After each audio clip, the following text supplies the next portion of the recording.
And this is one of the reasons why Anthony Yarde's career has essentially failed. He has come up so short on his talent and potential. It's unbelievable. And it's not just down to him. It's down to Tunde Ajayi, his manager as well, and his trainer. That guy is garbage. You know, before I get into the video, I just want to let you know, I actually like Anthony Yarde. I think he's a good kid. I think he's just a superb athlete, a supreme athlete at that. And he's a pretty good boxer. But he gets to a certain level where he's just exposed. And he, to me, looking at his fights, he just seems to have regressed. He doesn't ever seem to have improved in the last 6-7 years, maybe. Obviously, he fought Kovalev. He got found out there. And he obviously fought Beterbiev, which he just got found out. And now David Benavidez. The problem I have is a lot of journalists are talking about Yarde and saying, and I quote, that he's been managed very well. And I'm scratching my head, left wondering, please explain to me how he's been managed well. If you're talking about the fact that he's got some title fights, then fair enough. Okay, you can say he's been managed well. But if you look at what he's done and hasn't done in his career, he hasn't been that well managed by Queenberry or Tunde Ajayi. And I wish more people would speak out about how bad of a manager and trainer Tunde Ajayi is. You just saw with the clip at the beginning there, this was taken 7-8 years ago.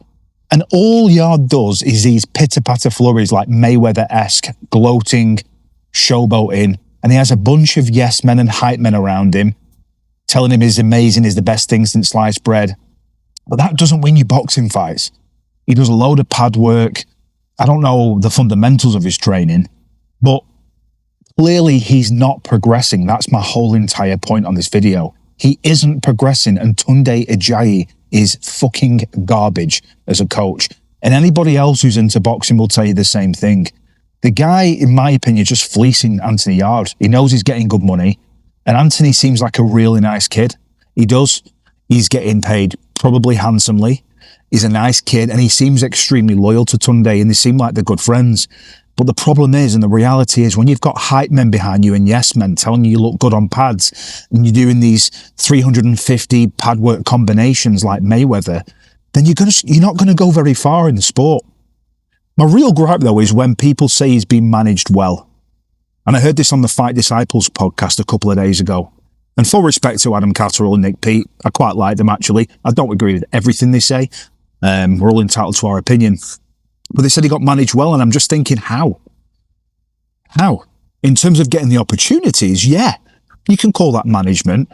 But look what he's doing. He's flip-flopping between Estonian cab drivers, then skipping out all the middle bit and going straight to an elite level operator where he just gets exposed. That's not good management. That's incredibly poor management. So let's go through his resume now and find out. Ignore the first few fights. I mean, literally, the first 10 fights, we know they're all cans, right? That's just what we do as a professional, or what they do as a professional. He had his first title shot in 2019, okay?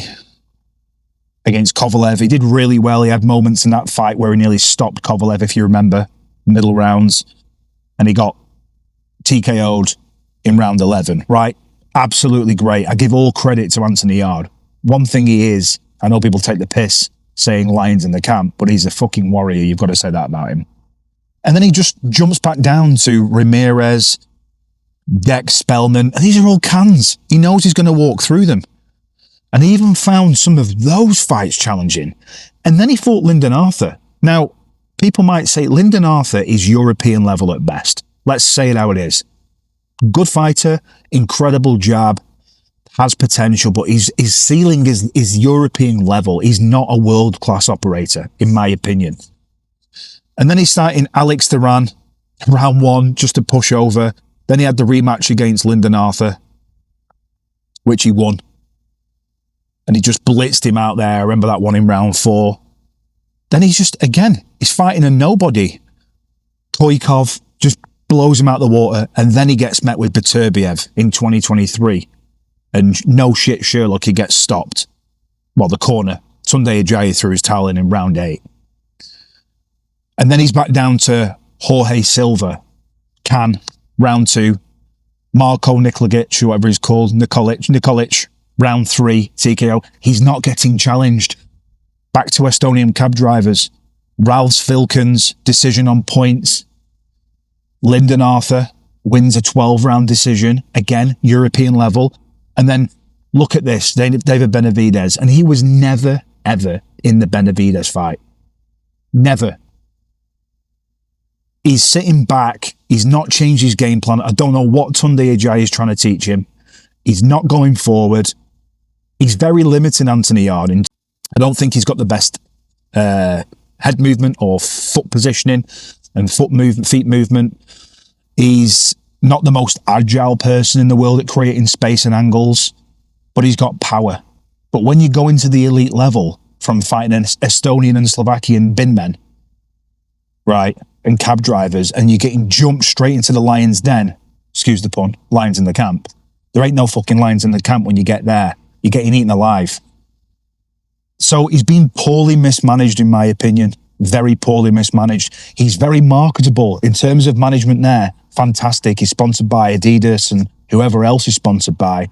But honestly, if I'm Frank Warren and the Queenberry team and Tunde Ajayi, I'd be having a serious look at where I'm going to go from here from Anthony Yarde. The guy's 34 years old and he's fallen short at the highest of highs. And it's not been helped with the people and the fighters he's fought leading up to these elite level fighters. The gap has been too broad and wide, and it's not good enough if you're a man like Anthony Yarde. I would be incredibly pissed off and salty looking back and thinking, fucking hell, I'm 34. I don't have another crack at the whip. I'm too old for it now. I'm not going to be able to win another world title. I'm just not at that level. And I do often wonder, if it had sacked off Tunde Ajayi about 6 years ago when he should have done, I wonder where he'd be. Now, I'm not here to say that he would be a world beater and he would have beat any of these, because I don't think he would have done. I don't think he's naturally got the talent of a boxer. He's a good athlete that's found boxing, but I don't think he's ever going to be, or would ever have been, a world level, iconic elite level boxer. I just don't think he would have been. But you do have to beg off and ponder on the question, where would he have been if he got Nick Ingle in his corner? Or a Ben Davidson, or Adam Booth, someone like that. Or if he went overseas to America, where would he be? Could he have handled it better? I'm sure as hell he would have had a better game plan going in to these championship fights. Because how he spars, what I've seen of him with the footage, with all this pad work and these drills, is how he likes to fight. How he fights in the gym, when he fucks about with all these hype men around him and his East End London yes boys around him. He fights like that in the ring. He has the wrong game plan. He doesn't come forward very much. He sits on the back foot and just takes these shots and tries to get off. So, again, I'm giving him the utmost credit for him. I really like Anthony Yarde. I think he's a good kid. A lot of talent that's just unfortunately been wasted. And he has only himself to blame at the end of the day. We can blame Tunde Ajayi. He's a shit coach and manager. We can blame Queenberry. Queenberry are very good at what they do, but in this occasion with this talent, he's been left on the sidelines and he's been wasted, in my opinion. But ultimately, you have to blame Anthony Yarde because he is a grown-ass man. He's now 34. He's been an adult for so many years now.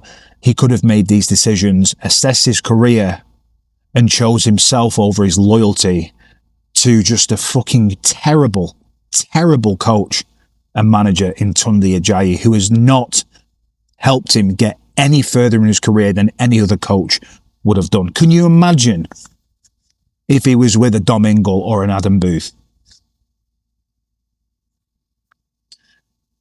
you know, and I know they sometimes play their cards right with their fighters, but you've got to give Dominic Ingle some credit. He'll go in for it, and he will put his fighters in the firing line and give them a challenge.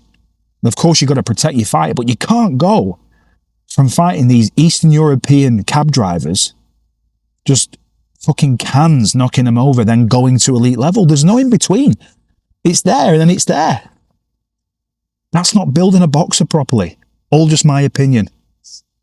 Feel free to leave your thoughts, comments, anything else you've got, any questions in the comment section below, and I look forward to seeing you in the next one. Take care.